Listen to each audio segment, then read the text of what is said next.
салом алайкум ба мардуми ҷабрдидаи Тоҷикистон. имрӯз мехостам ҳамдардии худро баён кунам ба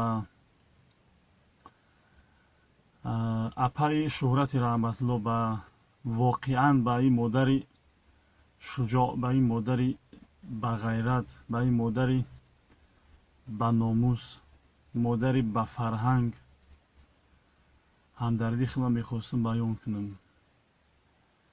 бародаро, баъдан ба ҳамин ҷинояткоре ки дар вазифа дорад, ҷинояткори вазифадор, ҳамин шумо ҳасте ки мардума ҳамин хел хор залил карди. ҳамин касое ки аз Тоҷикистон берун мераванд, фаҳмида мешавад ки сабабгори ҳамин касо шумо ҳастед. ба ин мардум на ҷои кор додӣ, на пенсияш додӣ, на як нархи орча арзон кардӣ, на светш додӣ, на обш додӣ. бо ҳамин зулме ки кардӣ, ин зулма ман ба забон оварда наметавонам. ҳамин зулма бо мехоҳӣ ки бо ин зулма болои миллат биёрӣ. ва баъдан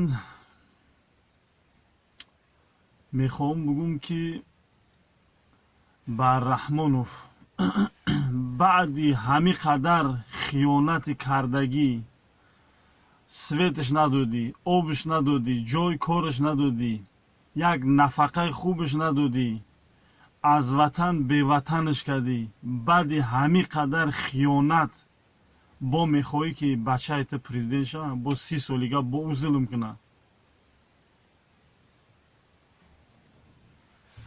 ва баъд ба ҳамин 9 миллион мардуми тоҷик гуфтанӣ ҳастам ки 9 миллион мо фақат дар чӣ ҳастем, дар дафтар тамом.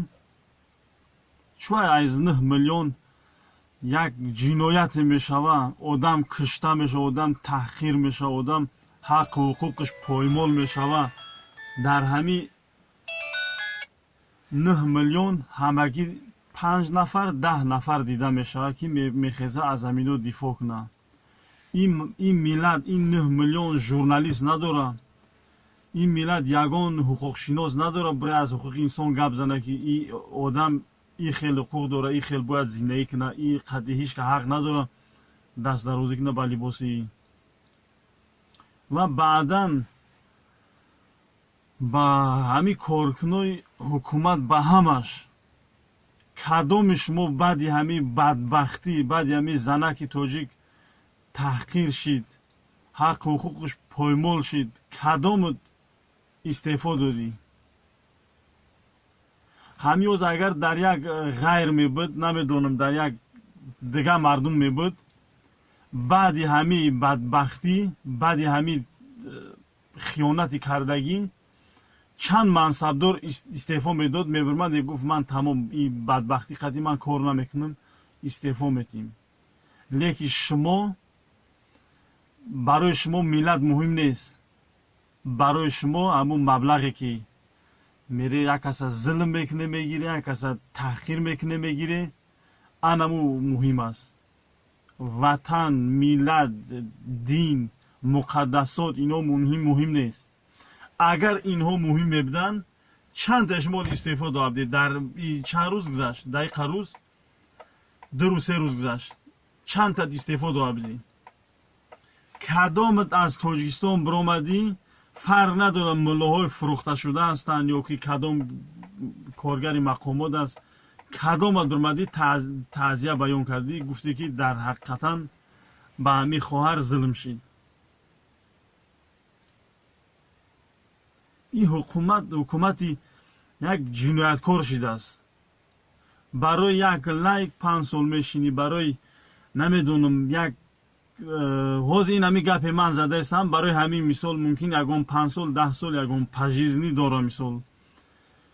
барои чӣ ки зан таҳқир мешавад, ҳичка ба ҷавобгарӣ кашида намешавад. кӯдакҳо дар марз кишта шиданд, ҳичка ба ҷавобгарӣ кашида нашид.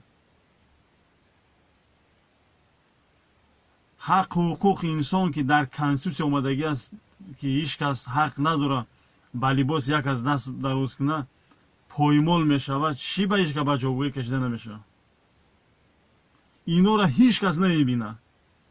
не ки аз 3000 километр, аз 5000 километр як кас гап зана, баган хиёнат карде, пагаҳша ӯра падару модарша, хештабороша, ҷои дагиҷо ҳаст, дагиҷо нест, ҳамаша меове пайдош мекуне ку. ҳамин ҳаст адл, ҳамин ҳаст адолат.